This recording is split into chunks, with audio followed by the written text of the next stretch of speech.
কোথায় যাচ্ছ? কে যাচ্ছে তোমার সাথে আজকে? আম্মা ঘুমোচ্ছে। আম্মা ঘুমায়নি তো?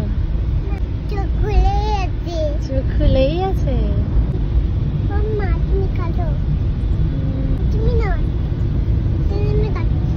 মিছরিকে নিয়ে বেরিয়ে পড়েছিলাম শুটিংয়ের উদ্দেশ্যে।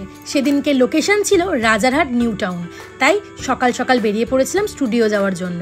সেখানে গিয়ে মিছরি তো প্রচণ্ড খুশি, কারণ সেদিনকে অনেক চেনা বন্ধু ছিল আর সবার সাথে খেলা করতে করতে শুটিং করবে, এটাতে ওর খুব বেশি মজা হচ্ছিল।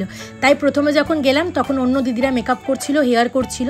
প্রত্যেক দিন আমাদের ক্যাজুয়াল শ্যুট থাকলে খুব একটা মেকআপ করতে লাগে না, কিন্তু ব্র্যান্ড শ্যুট যখন অনেকটা বড় কাজ থাকে তখন কিন্তু আমাদের একটু হালকা মেকআপ করে নিতে হয় বেবিদের জন্য। তো মিছরিও বসে গেল একটুখানি মেকআপ করতে, আর বড় দিদিরা ততক্ষণ শুটিং করে নিচ্ছিল। সবাই সুন্দর সুন্দর ড্রেস পরছিল, খুব ভালো জামাগুলো দেখতেও ছিল আর ভীষণ স্টাইলিশ ছিল। তাই মিছরি সুন্দর করে স্টাইল দিয়ে একদম ফটোগুলো তুলতে তৈরি হয়ে গেল।